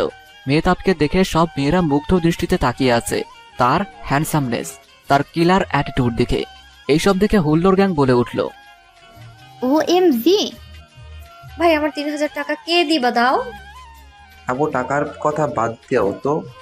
এত সুন্দর সিন কোন ফিল্মেও দেখেছো? জাস্ট অসাধারণ। ভাবি দেখলে ভাইয়ার উপর ক্রাশ খাইতো। ঠিক। এই বলে ওরা সবাই শপিং মলের ভিতরে ঢুকে পড়ল। অরেন বেগম, অহনার মেঘ শাড়ি চুজ করছিল। মেহসানদের দেখে অরেন বেগম বলল, কে রে, কোথায় ছিলি? সবাই সবার দিকে চাওয়াচাওয়ি করে। সিমরান বলে উঠল, মেহসানের ওয়াশরুমে যাওয়ার দরকার ছিল। ওর সকাল থেকে পাতলা পায়খানা হচ্ছে, তাই বারবার টয়লেটে আসছিল আর যাচ্ছিল। বাহ, শিমু আপু এই ছোট ভাইয়ের সম্মানটা শেষমেশে এই শপিং মলের দোকানদারের কাছে বিক্রি করে দিলে। সিমরান মেহসানের ইমোশনাল ব্ল্যাকমেলের কাছে হার মেনে বলল, চুপ থাক, 2টা আইসক্রিম কিনে দিব আর আজকের দিনের জন্য আনলিমিটেড ফোন। এই কথা শুনে মেহসানের মুখে গোল্ড মেডেল পাওয়ার মতো একটা উজ্জ্বল হাসি ফুটে উঠল। সবার কেনাকাটা করা শেষ, এখন শুধু মেঘ আর অহনার বাসায় পরার জন্য শাড়ি চুজ করছিল। মেঘ একটা গোলাপি কালারের শাড়ি নিজের শরীরের উপর দিয়ে দেখছিল কেমন লাগে। তখনই মেহতাব শপে ঢুকছিল আর মেঘকে দেখে তার দৃষ্টি সেখানে যায় এবং সে এক দৃষ্টিতে সেখানে তাকিয়েছিল। মেঘ শাড়ির দাম দেখে শাড়িটা রেখে দিল। মেহতাব সব সেখানে দাঁড়িয়ে দেখছিল। মেহতাবকে লক্ষ্য করে অরিন বেগম বলে উঠল, মেহতাব, তুই এখানে? হ্যাঁ, আমার কাজ শেষ। তোমাদের শপিং শেষ করা হয়েছে? হ্যাঁ, এখন শুধু মেঘের জন্য শাড়ি চুজ করছি। সবার শেষ, কিন্তু মেঘ কিছুতেই কোনো শাড়ি নিতে চাচ্ছে না। কি করি বলতো? মা, আমার এখন কিছু লাগবে না, যদি প্রয়োজন হয় আমি নিজে চেয়ে নিব। কিন্তু মা। কোনো কিন্তু নয়, চলো মেহসান। এই কথা বলে মেহসান আর বাকি সবাই মেঘের সাথে চলে গেল। অরিন বেগম আর মেহতাব সেখানেই রয়ে গেল। মা, আমি ওর জন্য শাড়ি কিনে নিব, তুমি গাড়িতে গিয়ে বসো। তুই পারবি? মেঘ যেহেতু আমার রেসপন্সিবিলিটি, তাহলে ওর ভালো খারাপ দুটো দেখার দায়িত্ব আমার। Don't worry, I will manage. ঠিক আছে, আমি যাচ্ছি, তাড়াতাড়ি আসবি। ওকে, যাও তুমি। এই বলে অরিন বেগম সেখান থেকে চলে গেল আর মেহতাব শাড়ি চুজ করতে লাগলো। মেহতাব 10টি রঙের শাড়ি চুজ করলো। সেগুলো ভিন্ন ধরনের, বেগুনি, নীল, আকাশি, সবুজ, হলুদ, কমলা, লাল, গোলাপি, কালো, সাদা, এই 10টি কালার বেছে নিল। শপকিপার বলে উঠল, বাহ স্যার, আপনার ড্রেসিং সেন্স তো খুব ভালো। যে আপনার ওয়াইফ হবে সে খুব লাকি। এই কথার প্রতি উত্তরে মেহতাব একটা মুচকি হাসি দিল আর পেমেন্ট করে চলে এলো। মেহতাব কাউকে না জানিয়ে একটা হীরের নেকলেসও চুজ করে মেঘের জন্য কিনে নিল, কারণ সে এখন পর্যন্ত মেঘকে কিছু উপহার দেয়নি। তাদের বিয়েটা স্বাভাবিকভাবে হয়নি, তাই দেওয়ার সুযোগও পায়নি। এদিকে বাইরে সবাই মেহতাবের জন্য অপেক্ষা করছিল। খালামণি, ভাইয়া এত লেট কেন করছে? এক্ষুনি এসে পড়বে, তোরা গাড়িতে উঠে পড়। কিন্তু ভাইয়া করছেটা কি? ওই তো ভাইয়া। মিথিলার কথা শুনে সবাই সামনে তাকালো। মেহতাব শপিং মল থেকে বের হচ্ছিল আর কিছু মেয়ে তাকে দেখে কানে কানে কিছু বলছিল। আর কিছু মেয়ে তো মেহতাবের সামনে এসে মেহতাবকে কিছু একটা বলল, কিন্তু মেহতাব কিছু একটা বলতেই তারা মন খারাপ করে চলে গেল। এটা দেখে মেঘ প্রকাশ না করলেও মনে মনে খুশি হলো। তোমরা গাড়িতে উঠে পড়ো। মেহতাবের কথা মতো সবাই গাড়িতে উঠে পড়ল। মেঘ মেহতাবের পিছু পিছু মেহতাবের গাড়িতে উঠে পড়ল, কারণ তাকে জানতে হবে মেহতাব কি এমন বলল যে মেয়েগুলোর মুখ কালো হয়ে গিয়েছিল। বাহ, আমার কথা মতো উঠে পড়লে কোনো তর্ক না করে। আপনি কি আমাকে ঝগড়ুটে বলার ট্রাই করছেন? I am sorry, actually I didn't mean it, you understood it wrongly. এই বলে মেহতাব গাড়ি চালানো শুরু করলো। একটা কথা বলবো? বলতে পারো, এত ফর্মালিটি কি আছে? ওই মেয়েগুলো আপনাকে কি বলছিল? কোনো মেয়ের কথা বলছো? ওই যে শপিং মলের বাইরে। ও, actually they asked me for my number. তারপর আপনি কি বলেছিলেন? আমি বেশি কিছু বলিনি, জাস্ট বলেছি if my wife give me the permission then I will give you. মেহতাবের কথা শুনে মেঘ মেহতাবের থেকে মুখ ঘুরিয়ে মুচকে একটা হাসি দিল, কিন্তু মেহতাবের থেকে তা আড়াল হলো না। সে ঠিকই লক্ষ্য করেছে, তাই মেহতাব বলে উঠল, তোমার হাসিটা খুব সুন্দর, and you look so beautiful when you smile. মেহতাবের কথায় মেঘ থতমত খেল আর এক প্রকার লজ্জায় পেল, কিন্তু প্রকাশ করলো না। আর গাড়ির কাছ দিয়ে বাইরের দৃশ্য দেখতে লাগলো। বাড়িতে পৌঁছে সবাই দেখলো বাড়ি সুন্দর করে সাজানো হয়েছে, চারিদিকে ফুলের গন্ধে মৌ মৌ করছে। এত বড় রাজপ্রাসাদের মতো বাড়ি এত তাড়াতাড়ি সাজানো হবে কেউ তা ভাবতে পারেনি। আর এইদিকে মেহতাবের দাদি সৌরভ, রৌফ, সিয়াম, সামির আর সৌমুকে দিয়ে স্টাফদের কাজ করাচ্ছে আর স্টাফরা তাদের হেল্প করছে। সৌরভ বিশাল বড় প্রবেশদ্বারে ফুল লাগাচ্ছে আর কপাল চাপড়াচ্ছে। রৌফ ঝাড়বাতিগুলো দেয়ালের সাথে লাগাচ্ছে। সিয়াম ফুলের মালাগুলো সিঁড়িতে না লাগিয়ে গলায় পেঁচিয়ে নিজের সুসাইড করার বৃথা চেষ্টা চালাচ্ছে। সামির আর সৌমুক দাদির পা আরেকজন ঘাট টিপে দিচ্ছে। সবার বেহাল দশা। এইসব দেখে সবাই হাসবে না কাঁদবে তা ভাবতে পারছে না। মেহতাব কিছু না বলে সোফায় বসে পড়ল। অরিন বেগম, মেঘ আর অহনা মুখ টিপে হেসে নিজেদের রুমে চলে গেল। পার্লার থেকে মেঘ আর অহনাকে সাজাতে এসেছে, তাই তারা আর সেখানে থাকলো না। আর অরিন বেগম টুকটাক কিছু কাজ সেরে নিতে সেও চলে গেল। আর যাওয়ার সময় মেহতাবের দাদিকে সঙ্গে করে রুমে দিয়ে আসার জন্য নিয়ে গেল। দাদি যাওয়ার সাথে সাথে সিমরান একটি ছবি তুলে নিল আর সৌরভদের উদ্দেশ্য করে পাঞ্চ মেরে বলল, এ তো হাল নয়, যেন বেহাল। এতে সিয়াম রাগ করে বলল, চুপ থাক সিমের বিচি। এই কথা শুনে সিমরান রেগে বলল, আমি যদি সিমের বিচি হই তাহলে তুমি পটাশিয়াম। বেড়ে বলেছিস তো, তোদের কথা শুনে আমার কবিতা পাচ্ছে। ওয়াশরুমে যাও, এখানে তোমার পচা কবিতার গন্ধ শুনতে কেউ ইন্টারেস্ট নই। সাম্মি, ভালো হয়ে যাও, ভালো হতেই জামাই লাগে না। তোরা থামবি? সবাই যে যার রুমে যা। মেহতাবের কথায় সৌরভ আর সৌমিক ছাড়া সবাই চলে গেল। ভাইয়া, আই আস্ক সামথিং? বল, কি জানতে চাস? এত শপিং কি বাবির জন্য তুমি করছো? হ্যাঁ বলো বন্ধু, আমি তোমার ন্যাংটা কালের বন্ধু হয়ে জানতে ইচ্ছুক হচ্ছি। মেহতাব এর প্রতি উত্তরে কিছু না বলে সব শপিং ব্যাগে নিয়ে উপরে চলে গেল। বেড়ায় আমার ন্যাংটা কালের অপমান করলো। হ্যাঁ থাক, আবার বাল্যকালের ভাই, আসো কোলাকুলি করি। মেহতাবের রুমে মেঘের সাজা প্রায় শেষ। মেঘ আয়নার সামনে দাঁড়িয়ে নিজেকে দেখছিল। সে গোল্ডেন কালারের একটি কাতানের শাড়ি পরেছে, নীল কারুকার্য করা পাড়ের দিকে, নীল কালারের গর্জিয়াস ব্লাউজ, চোখে ঘন কাজল, ঠোঁটে রেড কালারের লিপস্টিক, চুলগুলো খোপা করা। মেঘ বেশ গর্জিয়াস মেকআপ পছন্দ করে না, তাই সে পার্লারের লোকদের কাছে সাজেনি। কিছুক্ষণ পর মেহতাব ফোন স্ক্রল করতে করতে রুমে ঢুকলো আর মেঘকে এক নজর দেখে আবার নিচে চলে গেল। এতে মেঘের খুব অভিমান হলো। তার এই কিছুক্ষণের মধ্যে মেহতাব আবার রুমে প্রবেশ করলো হাতে কিছু একটা নিয়ে, আর সেটা গয়নার বক্স থেকে খুলে নিজ হাতে মেঘের গলায় পরিয়ে দিল। একটি হীরের হার, দেখতে বেশ সুন্দর, দেখেই বোঝা যাচ্ছে অনেক দাম হবে। আর একটা বেলি ফুলের মালা চুলের খোপায় পরম যত্নে পরিয়ে দিল। তারপর মেঘকে পেছন থেকে জড়িয়ে ধরে আয়নার দিকে তাকিয়ে মুস্কি এসে বলল, এখন গেট আপ কমপ্লিট হয়েছে। মেঘ নিজের দিকে তাকিয়ে দেখল সত্যি ওই গলার নেকলেস আর বেলি ফুলের মালা খোপায় দেওয়ার পর তাকে আগের চেয়ে বেশি সুন্দর লাগছে। মেহতাব মেঘের দিকে তাকিয়ে বলে উঠল, তোমার কি নেকলেসটা পছন্দ হয়নি? মেহতাবের কথার প্রতি উত্তরে মেঘ বলল, না, অনেক সুন্দর, কিন্তু এত দামি নেকলেস কি আমার মতো মেয়েকে মানায়? আপনি আমার থেকেও ভালো জীবন সঙ্গী পেতে পারতেন। আমি এই সুখ ডিজার্ভ করি না। তোমাকে পৃথিবীর সব থেকে দামি নেকলেস এনে দিলেও সেটা তোমার থেকে তুচ্ছ। তুমি অনেক কিছু ডিজার্ভ করো মেঘ। আমি তোমাকে আমার জীবন সঙ্গী হিসেবে পেয়ে নিজেকে অনেক ভাগ্যবান মনে করি। এই নিয়ে আর কোনো কথা যেন ফিউচারে না শুনি। আমি রেগে গেলে কিন্তু নিজেকে কন্ট্রোল করতে পারি না, সো বুঝে শুনে কথা বলবে। মেহতাবের কথা শুনে মেঘ মেহতাবের দিকে ফিরে তাকালো। কিছু বলতে যাবে তখনই অরিন বেগম দরজা নক করে ঢুকে পড়লেন। অরিন বেগম মেঘের দিকে তাকিয়ে বললেন, বাহ, আমার মেয়েটাকে তো বেশ লাগছে, কারো নজর যেন না লাগে। এই বলে মেঘের কপালে একটা চুমু দিল আর মেহতাবকে উদ্দেশ্য করে বলল, রেডি হসনি কেন? নিচে কত গেস্ট এসেছে, তাদের সাথে দেখা করতে হবে। আর তোদের কিছু মেয়ে বন্ধুও এসেছে যারা বিয়েতে আসতে পারেনি, তোদের খুঁজছে। রেডি হয়ে মেঘমাকে নিয়ে তাড়াতাড়ি আয়, আমি ওইদিকে সামলাচ্ছি। ঠিক আছে, শান্ত হও।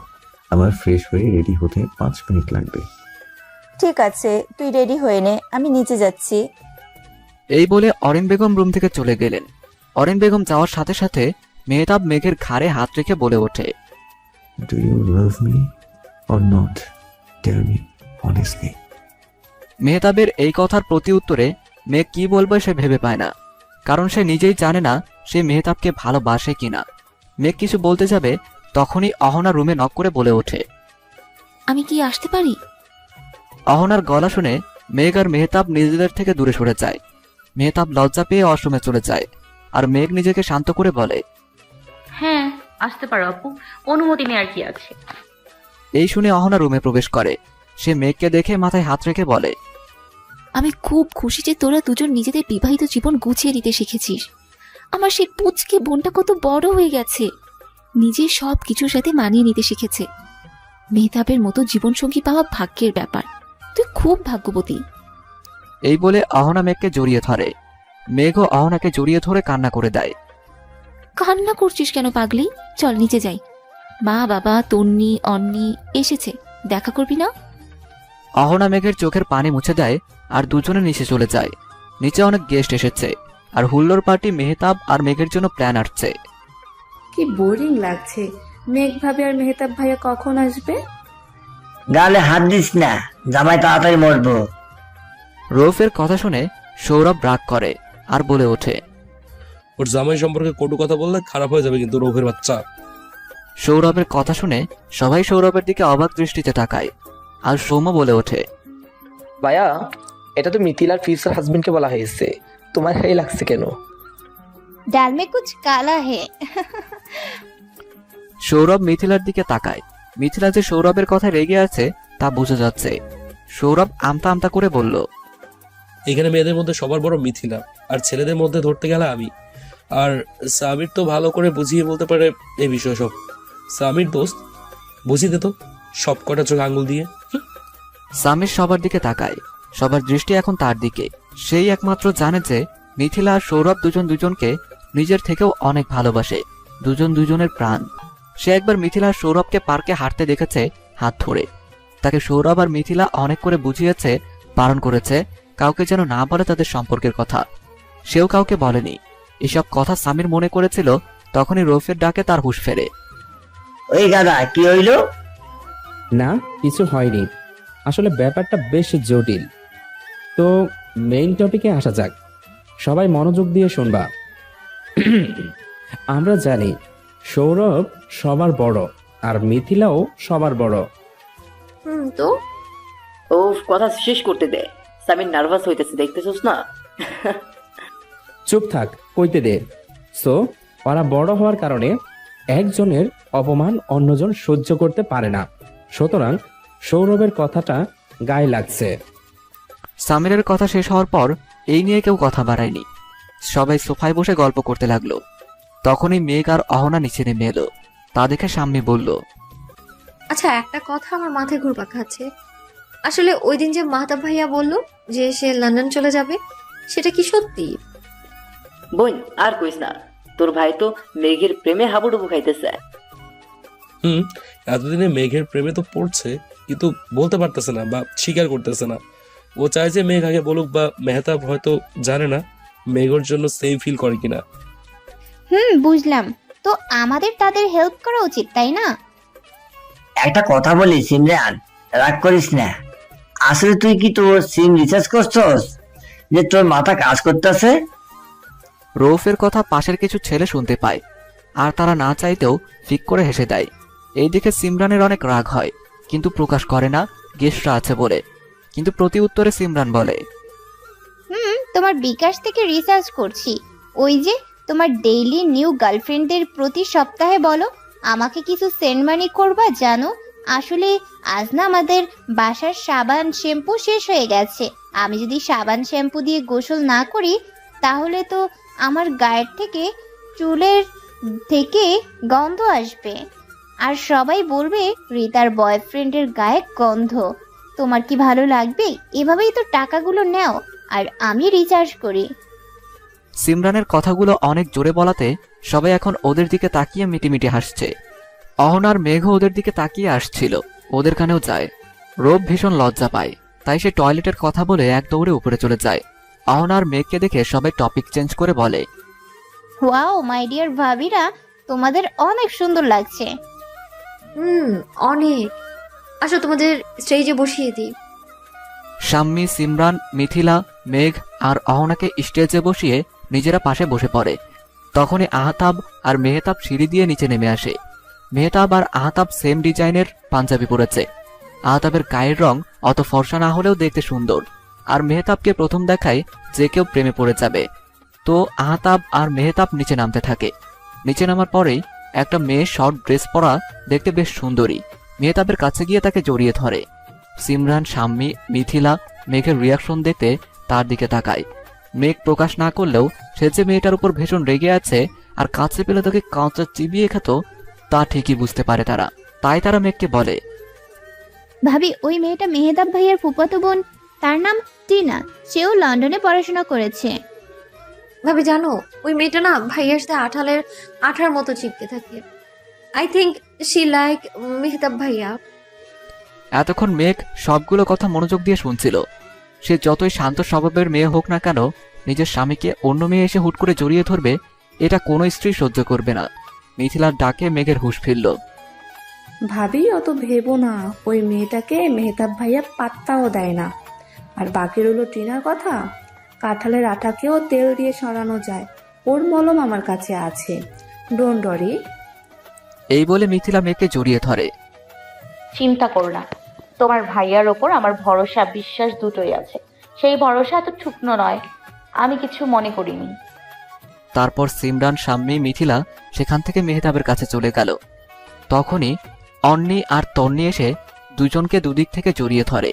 মেঘ আর অহনা দুজনকে দেখে খুব খুশি হয়।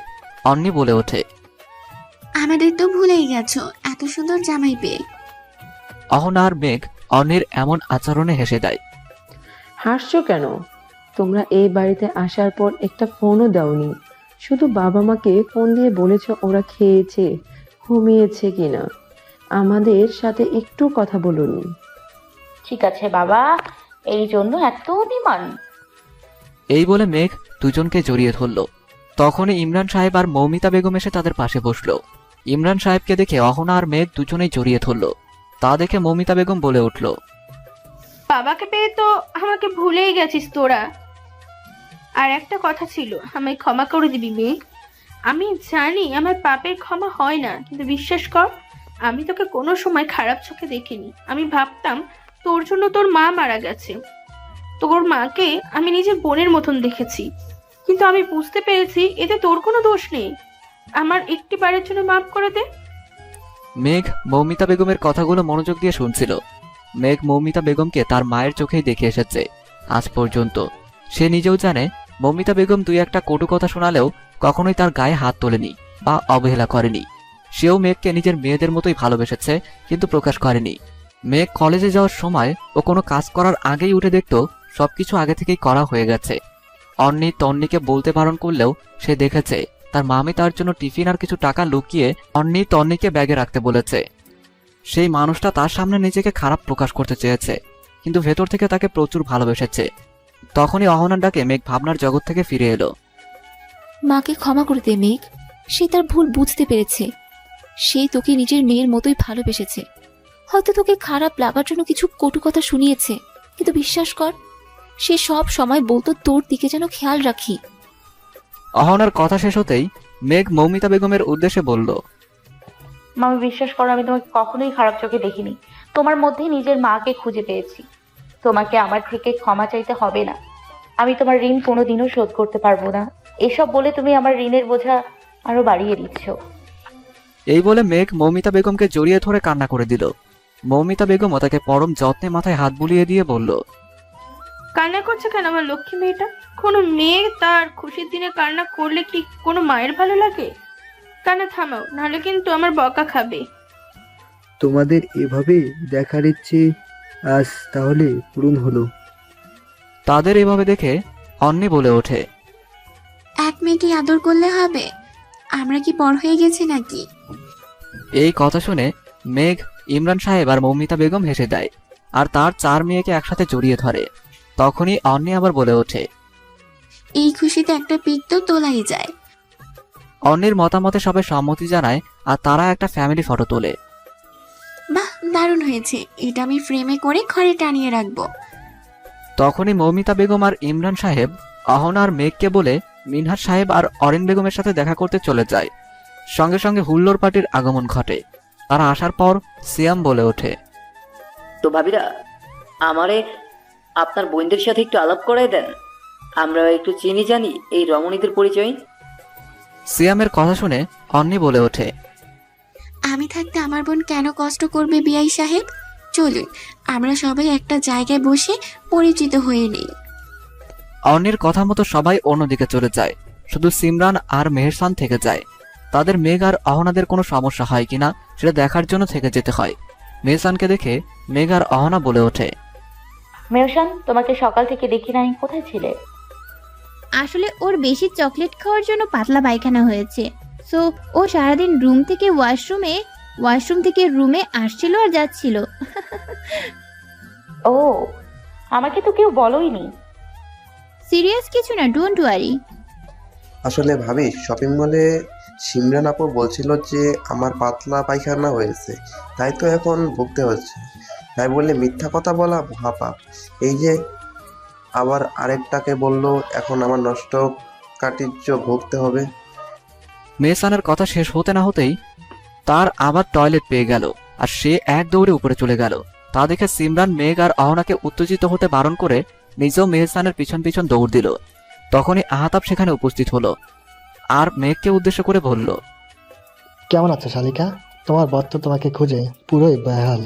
ওই সামনে আমার আর মেহতাবের স্টেজ করা হয়েছে, তুমি ওখানে যাও আর আমি আর মোহনা এই স্টেজে বসছি। আহতাবের কথা শুনে মেঘ খুশি হলো কিন্তু প্রকাশ করলো না। সে অহনাকে জড়িয়ে ধরে মেহতাবের স্টেজে রওনা হলো। তখনই আহতাব পেছন থেকে ধন্যবাদ দিল। মেঘ পেছনে ফিরে তাকাতেই আহতাব আবার বলে উঠল, আসলে আমি তোমাকে অন্য কারণে ধন্যবাদ দিচ্ছি। তুমি মেহতাবের সাথে মানিয়ে নিয়েছ, তোমাদের মধ্যে কোনো ভুল বোঝাবুঝি নেই। আমি জানি আমার জীবনে কখনো ক্ষমা হয় না, কিন্তু কি করব বলো? এই যে মোহনাকে নিজের প্রাণের থেকেও বেশি ভালোবাসি, আর আমি এটাও চাইনি তোমার জীবন নষ্ট হোক। আল্লাহ আমায় ক্ষমা করে দিও। আহতাবের কথা শুনে মেঘ একটা স্নিগ্ধকর হাসি দিয়ে বলল, জিজু, আপনি কোনো ভুল করেননি, দয়া করে ক্ষমা চাইবেন না। আপনার জায়গায় আমি থাকলে একই কাজ করতাম, তাই আমি চাই আপনি এই জন্য নিজেকে দায়ী মনে করবেন না, প্লিজ। মেঘের কথা শুনে আহতাব খুব খুশি হলো। সে প্রতি উত্তরে মেঘকে বলল, এ না হলে আমার শালি, ঠিক আছে আমি তোমার কথা মানবো, আমার একটা সত্য আছে। মেঘ একটা মুচকি হাসি দিয়ে বলল, ঠিক আছে জিজু, বলুন কি শর্ত? আহতাব বলে উঠল, আমার তো আপন কোনো বোন নেই। সিম্মা, শাম্মী, মিথিলা ওরা তো সবসময় থাকবে না, অমনের সাথে চলে যাবে। আমি চাই আমার একটা বোন থাকুক, যে আমাকে ভাইয়া বলে ডাকবে, যে আমার কাছে আবদার করবে, আর কোনো কিছুর প্রয়োজন হলে নির্দ্বিধায় বলবে। যদি না বলো তাহলে ভাববো তুমি আমাকে ভাই মনে করো না। আহতাবের কথা শুনে মেঘ একটা মুচকি হাসি দিল আর বলল, অবশ্যই বলবো ভাইয়া, আপনার বোন কিন্তু খুব আহ্লাদি, সামলাতে পারবে তো? মেঘের কথা শুনে অহনা হেসে দিল আর আহতাব মেঘের মাথায় হাত রেখে মুচকি হাসি দিল আর বলল, আলবাত পারবো। তারপর সে আহতাব আর অহনাকে বলে মেহতাবের কাছে চলে এলো। মেহতাব সেখানে বসে ফোন ঘাঁটছিল আর কিছু মেয়ে তার দিকে মুগ্ধ দৃষ্টিতে তাকিয়েছিল, কিন্তু মেহতাবের সেদিকে খেয়াল নেই। মেহতাব ফোনের স্ক্রিনের থেকে সামনে তাকাতেই মেঘকে দেখতে পেল। মেঘের উদ্দেশ্যে বলে উঠল, তোমার আসতে এত লেট কেন হয়েছে? আসলে ভাইয়ার সাথে কথা বলছিলাম। ঠিক আছে, বসো। এই বলে মেহতাব মেঘের হাত ধরে মেঘকে বসিয়ে দিল। মেঘ বসে মেহতাবের উদ্দেশ্যে বলল, আপনার ফ্যান ক্লাবের মেয়েরা আপনার দিকে তাকিয়ে আছে, তাদের সাথে কথা বলতে পারতেন। আমার জন্য কেন অপেক্ষা করছিলেন? মেঘের কথা শুনে মেহতাব বাম দিকে তাকালো। সত্যি কিছু মেয়ে তার দিকে তাকিয়ে আছে। সে এই জিনিসটা বুঝতে পারে যে মেঘে তা সহ্য হচ্ছে না, তাই মেঘকে আর একটু জ্বালাতে সে বলল, আমি তো জানতাম না আমার ফ্যান ক্লাবে এত সুন্দরী মেয়েরা আছে, তাহলে বিয়েই করতাম না। মেহতাবের কথা শুনে মেঘ অভিমান করে বলল, এখন তো ভালোই লাগবে, আমি তো আপনার কাছে পুরনো হয়ে গেছি। মেঘের কথা শুনে মেহতাব মেঘের মাথা উঁচু করে চোখের সামনে চোখ মিলিয়ে মেঘের হাত তার বুকের বাম দিকে ধরে বলল, তুমি কি জানো, তুমি আমার জীবনে না এলে এই জীবনের মূল্য আমি কোনোদিনই বুঝতে পারতাম না। রোজ সকালে তোমার সেই মায়া ভরা চেহারা না দেখলে আমার দিনই কাটতে চায় না। তোমার মুখের মায়া আমায় প্রতিদিন তোমার দিকে আকর্ষিত করে, তোমাকে নতুন করে পাওয়ার ইচ্ছে জাগ্রত করে। তুমি আমার জীবনের সাথে মিশে গেছো, তোমাকে ছাড়া একটা দিনও কল্পনা করতে পারি না। তুমি আমার আদুরে মায়াবিনী। মেহতাবের এমন কথায় মেঘ কিছুটা ঘাবড়ে যায়।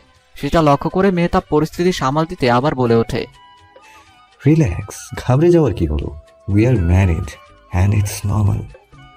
তোমার কি আমার কমপ্লিমেন্ট পছন্দ হয়নি? মেহতাবের কথা শুনে মেঘ বলল, তেমন কিছু নাই, প্রথমবার আপনার মুখে আমার প্রশংসা শুনেছি, তাই হজম করতে একটু কষ্ট হয়ে গেল। এটা জাস্ট ট্রেলার ছিল, এখনো অনেক কিছু বাকি। আমি তোমার মুখ থেকে ভালোবাসি কথাটা বলিয়ে ছাড়বো, মিসেস মেহতাব চৌধুরী। এতক্ষণ এই কথাগুলো সৌরভ আর মিথিলা লুকিয়ে লুকিয়ে শুনছিল। সৌরভ মিথিলাকে বলল, মিথু পাখি, এ তো মেঘনা চিনি তুফান। মিথিলা বলল, সৌরভ তুমি ঠিকই বলেছ, কিন্তু হঠাৎ কি এমন হলো মেহতাব ভাইয়া কাহিনীটাই উল্টো করে দিল? আই থিঙ্ক মেবি টিনা ওই মেহতাব ভাইয়াকে কিছু বলেছে। যাই বলুক না কেন, ভালো হয়েছে, চলো যাই। এই বলে সৌরভ মাইক নিয়ে মেহতাব, মেঘ, আহতাব আর অহনাকে কাপল ডান্সের জন্য স্টেজে রাখলো। মেঘ যেতে না চাইলেও মেহতাবের মান রাখতে তাকে যেতে হয়। তখনই গান চালু করে দেয় সৌরভ। মেহতাবদের সাথে আরো কিছু কাপল যোগ দেয়। সুযোগ বুঝে মিথিলা আর সৌরভও ড্যান্স ফ্লোরে নেমে যায়। সবাই এনজয় করতে থাকে গানের সাথে তাল মিলিয়ে। মেহতাব মেঘের সাথে ড্যান্স করার পুরোটা সময় মেঘের দিকে তাকিয়েছিল। এতে মেঘ অবশ্য লজ্জা পেয়েছে, কিন্তু তার ভালোবাসার মানুষটা তার দিকে এক দৃষ্টিতে তাকিয়ে আছে, এটি একটি আলাদা অনুভূতি। এইসব যখন মেঘ ভাবছিল, তখন হঠাৎ মেহতাব বলে উঠল, লজ্জা পাচ্ছ নাকি? মেহতাবের কথায় মেঘ লজ্জায় যেন কুকড়ে যায়, কিন্তু নিজেকে সামলে বলে ওঠে, অনেক লোক তো, তাই একটু প্রবলেম হচ্ছে। তোমার অসুবিধা হলে থেমে যাই। প্রথমে একটু সমস্যা হয়েছিল, এখন ঠিক আছে। এই বলে মেহতাব আর মেঘ পুরো ড্যান্স শেষ করে। তারপর সবাই মিলে কথাবার্তা বলে। মেহতাব আর আহতাব গেস্টদের সাথে মেঘ আর অহনাকে পরিচয় করিয়ে দেয়। সবাই মিলে আনন্দ ফুর্তি করে রিসেপশন পার্টি শেষ করে। তারপর সব গেস্টরা চলে যায়। মেঘ আর অহনাদের পরিবারও চলে যায়। অরিন বেগম আর মিনহাজ চৌধুরী তাদের অনেক জোর করছিল থাকার জন্য, কিন্তু তারা থাকে না। সবাই চলে যাওয়ার পর যে যার যার রুমে ফ্রেশ হতে চলে যায়। মেহতাব রুমে গিয়ে ফ্রেশ হয়ে এসেছে, কিন্তু মেঘের দেখা নেই। তাই সে মেঘকে খুঁজতে বের হতেই যাবে, তখনই টিনা হুট করে রুমে ঢুকে পড়ে আর মেহতাবকে জড়িয়ে ধরে বলে, আই মিস ইউ বেবি। টিনাকে এভাবে জড়িয়ে ধরতে দেখে মেহতাব ভীষণ রেগে যায়। সে এক ধাক্কায় টিনাকে দূরে সরিয়ে দেয়। টিনা তখনই একটা শয়তানি হাসি দিয়ে বলে, আর কত দূরে থাকবে আমার থেকে? সারা জীবন তো আমার সাথেই কাটাতে হবে। যেদিন ফার্স্ট তোমাকে লন্ডনে দেখেছিলাম, তোমার প্রেমে পড়ে গিয়েছিলাম। Believe me baby, I love you so much. টিনার কথা শুনে মেহতাব নিজের রাগকে কন্ট্রোল করে বলে, টিনা, আমি কি কোনোদিনও বলেছি আমিও সেম ফিল করি? তুমি আমার ফুপ্পির মেয়ে, তাই তোমাকে এতদিন সহ্য করেছি, কিন্তু তুমি সুবিধার নও। এভাবে বলছো? এভাবে কেন বলছো মেহতা? ওই মেয়েটার জন্য, তাই না? ওই মেয়েটা তোমাকে ভুংবাং বুঝিয়েছে। I will kill her bloody beach. Mehtab এবার আর নিজের রাগকে কন্ট্রোল করতে পারে না, আর টিনার গালে সজোরে একটা থাপ্পড় বসিয়ে দেয়। আর টিনাকে উদ্দেশ্য করে বলে, নেক্সট টাইম বলার আগে সেকেন্ড বার ভাববে কার সম্পর্কে কথা বলছো। আমি মেয়েদের গায়ে হাত তুলিনি কোনোদিন, বাট তোমার বোঝার মতো সেন্স নেই। তুমি তো নির্বোধ। Get lost from here. মেহতাবের কথা শুনে টিনা বেরোতেই যাবে, তখনই তার মেঘের সাথে ধাক্কা লাগে। সে মেঘের দিকে রাগী চোখে তাকিয়ে চলে যায়, কিন্তু মেঘের মাথাতেই ঢোকে না কি এমন করলো সে রুমে ঢুকে মেহতাবকে রুমের কোথাও দেখতে পায় না। বারান্দায় গিয়ে দেখতেই মেহতাবকে দোলনায় বসে থাকতে দেখতে পায়। তাই সেও মেহতাবের পাশে বসে পড়ে আর বলে ওঠে, কিছু কি হয়েছে? মেঘের গলা শুনে সে পাশে মেঘকে বসে থাকতে দেখে মেঘকে জড়িয়ে ধরে আর বলে ওঠে, একটা কথা বলবো? বলুন। তুমি কোনোদিনও আমি ছেড়ে চলে যাবে না তো? মেহতাবের এমন প্রশ্নে মেঘ কিছুটা অবাক হয়, কিন্তু নিজেকে সামাল দিয়ে বলে, হঠাৎ এই প্রশ্ন? আগে জবাব দাও, যাবে না তো আমায় ছেড়ে? ঠিক আছে, যাব না। এবার মেহতাব একটা স্বস্তির নিঃশ্বাস ফেলে। মেঘকে ছেড়ে দিয়ে মেঘের কোলে হেলান দিয়ে পা দুটো দোলনায় তুলে আকাশের দিকে তাকায়। মেহতাবকে এমন করতে দেখে মেঘ একটা মুচকি হাসি দিয়ে তার মাথায় হাত বুলিয়ে দেয়। আর তারা দুজনেই কখন ঘুমের দেশে তলিয়ে যায় কেউ টের পায় না। ভোরের আলো চোখে পড়তেই মেহতাব আর মেঘ দুজনেরই ঘুম ভেঙে যায়। মেঘ ভাবে মেহতাব এখনো ঘুমাচ্ছে, তাই সে মেহতাবের কপালে আলতো করে একটা চুমু এঁকে দেয়। মেহতাব টের পেলেও বুঝতে দেয় না। মেঘ মেহতাবকে ডাকতে যাবে, তখনই মেহতাব মেঘকে আরো আষ্টে পিষ্টে জড়িয়ে ধরে। এবার দরজায় ঠক ঠক আওয়াজে দরজা খুলতেই মেঘ উঠতেই যাবে, তখনই মেহতাব মেঘের হাত ধরে তাকে টেনে নিজের কোলে বসিয়ে দেয়। মেহতাবের এমন আচমকা টান দেয়াতে মেঘ কিছুটা ভয় পেয়ে যায়। মেঘকে এমন ভয় পেতে দেখে মেহতাব মুচকি হেসে দেয়। এতে মেঘ আরো বেশি রেগে যায় আর বলে, ছাড়ুন, আমায় দরজা খুলতে হবে। বাবা, তুমি রাগ করতে পারো নাকি? আমি তো ভেবেছিলাম তুমি শুধু লজ্জা পেতে পারো। মেহতাবের এমন কথার প্রতি উত্তরে মেঘ বলে ওঠে, আপনি লজ্জায় ফেলে দেন তাই। ও তাই বুঝি, তাহলে আর একটু ফেলি। এই বলে মেহতাব মেঘের কাছাকাছি আসতে থাকে। তখনই মেহতাবের ফোন আসে। এই সুযোগে মেঘ নিজেকে ছাড়িয়ে দৌড় দেয়। তা দেখে মেহতাব একটা মুচকি হাসি দিয়ে ফোন রিসিভ করে। নিচে সবাই বসে নাস্তা করছিল। মেঘ আর মেহতাবও সেখানে উপস্থিত হয়। অরিন বেগম ওদের বসতে বলেন, কিন্তু মেঘ অরিন বেগমকে নিজের জায়গায় বসিয়ে দিয়ে নিজে আর অহনা মিলে সবাইকে সার্ভ করে দিতে থাকে। তা দেখে অরিন বেগম খুব খুশি হন যে তারা নিজেদের সংসারে হাল ধরতে শিখেছে। সবাই নাস্তা খেয়ে উঠতেই মেহতাবের বন্ধুরা অরিন বেগম আর মিনহাজ চৌধুরীকে বলে, আন্টি আজকে আমরা ফিরে যাবো। মেহতাবের বিয়ার সব অনুষ্ঠান শেষ, আর থাকা পসিবল না। সৌরভের কথা শুনে অরিন বেগম বলে, সে কি বাবা, না আজ না, আরো 2 দিন থাকবে, তারপর তোমাদের ভালো করে দেখার সুযোগ পাইনি। আজ যেও না বাবা, মেহতাব ওদের থাকতে বল। মেহতাব অরিন বেগমের কথা শুনে সৌরভদের বলে, তোদের তো কোনো কাজ নেই যে ছুটি নিয়ে প্রবলেম, সো ফিরে গিয়ে কি করবি? আর কয়েকদিন থেকে যা, আমি আর তোরা একসাথে লন্ডনে ব্যাক করব। সৌরভ এবং মেহতাব লন্ডনে বিজনেস হোল্ডার, আর বাকিরা ওই কোম্পানিতে উচ্চ পদে জব করে। ঠিক আছে আন্টি, যেহেতু ভালো করে দেখেন নাই তাই থেকে গেলাম। সামির সৌরভের কথা শুনে কানে ফিসফিস করে বলে, সৌরভ যাচ্ছে না তার মিঠু পাখির টানে? প্রমাণ করা লাগবে না নিশ্চয় সৌরভ ডার্লিং। এই কথা বলে সামির হেসে দেয়। সামিরের কথা শুনে সবাই না জেনেই মজা করে হেসে দেয়, কিন্তু সৌরভ আর সামির তা দেখে পরিস্থিতি সামাল দিতে আরো জোরে হেসে উড়িয়ে দেয়। অরিন বেগম বলে ওঠে, অনেক হাসি ঠাট্টা হয়েছে, এখন সবাই গিয়ে ব্যাগ গুছাও, কালকে কিন্তু ভোর ভোর বেরোতে হবে। অরিন বেগমের কথা শুনে সবাই অবাক হয়ে তার দিকে তাকায়, আর মেহসান বলে ওঠে, কেন মা, আমরা কি কোথাও যাচ্ছি? ওই সময় তার দাদি সেখানে উপস্থিত হয় আর বলে ওঠে, আসলে দাদু ভাই, আমরা তোমার দাদু বাড়ি যাচ্ছি।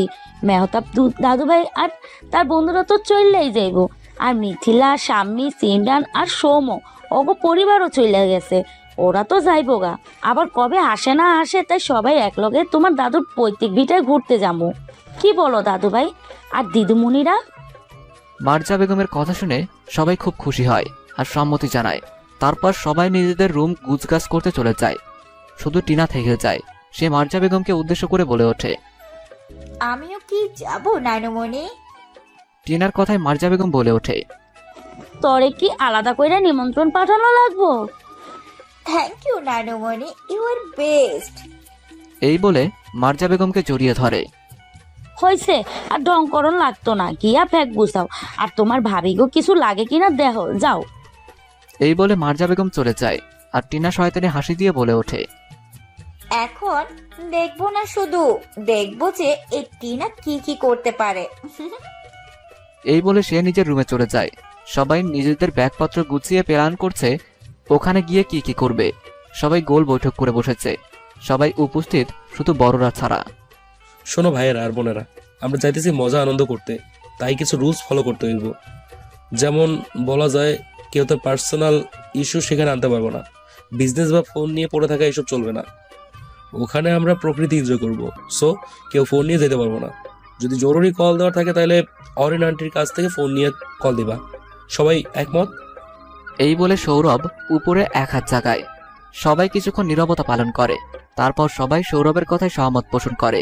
রূপ বলে ওঠে, ভাই আবার এটা কইস না যে হাঁটতে পারুম না, বা বজ্র পদার্থ বাড়িতে রেখে আসুন। রৌফের কথা শুনে সিয়াম হেসে বলে ওঠে, এখানে ময়লা আবর্জনা ফেলা নিষেধ। তোর মুখ থেকে যেই কথা বাইরেতেছে তা বজ্র পদার্থ থেকে কম না।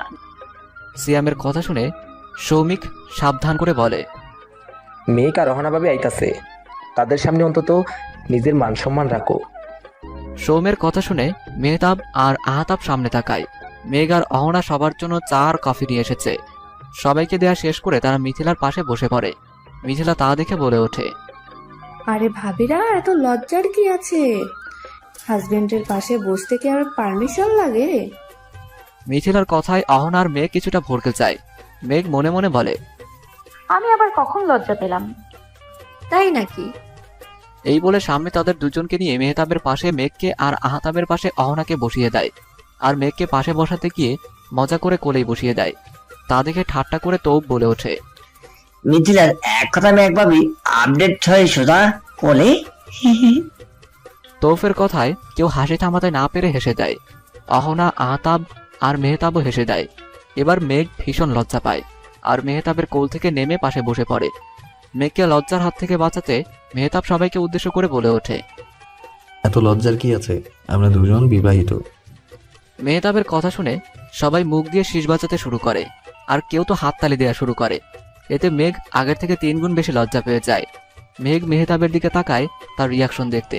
মেহতাবের কিছুই হয়নি, এমন ভাব নিয়ে ফোনে বিজি হয়ে আছে। মেঘ আর কিছু বলে না। সবাই অনেক প্ল্যান করে, তারপর যে যার রুমে চলে যায়। মেঘ রুমে ঢুকতেই অনেকগুলো প্যাকেট দেখতে পায়। এগুলো কিসের প্যাকেট সে বুঝতে পারে না, তাই সে একটি প্যাকেট হাতে নিয়ে দেখার চেষ্টা করে এগুলো কি। তখনই সে দেখতে পায় এতে স্পষ্টভাবে তার নাম লেখা আছে। সে কৌতূহল বশত প্যাকেটটি খুলে দেখে, সেখানে একটি লাল রঙের শাড়ি। এমন করে মেঘ প্রতিটি প্যাকেট খুলে দেখে। প্রতিটি প্যাকেটে ভিন্ন ভিন্ন রঙের 10টি শাড়ি। সে বুঝতে পারে এগুলো মেহতাবের কাজ, সেই হয়তো তার জন্য কিনেছে। তাই সে মেহতাবকে খুঁজতে যাবার জন্য বেরোতে যাবে, তখনই কারো বুকের সাথে তার পিঠ ধাক্কা খায়। সে পেছনে তাকিয়ে দেখতে পায় মেহতাব দাঁড়িয়ে আছে। সে মেহতাবকে উদ্দেশ্য করে বলে ওঠে, এগুলো কি? তোমার চোখে প্রবলেম হলো নাকি, দেখতে পাচ্ছ না? আপনি ভনিতা না করে আগে বলুন এগুলো এখানে কি করছে? আমি কি করে জানবো, আমিও তো রীতিমতো অবাক। আপনাকে এতগুলো শাড়ি কে কিনতে বলেছে? আমার এখনো কতগুলো শাড়ি পরে রয়েছে, ওগুলো পরতে পরতে বছর পেরিয়ে যাবে। তো কি হয়েছে, তাই বলে আমি নিজের ওয়াইফকে কিছু দিতে পারবো না? এরকম কথা কোনো ইতিহাসে লেখা আছে মাই ডিয়ার ওয়াইফ? দিয়েছেন ঠিক আছে, তাই বলে এতগুলো শাড়ি?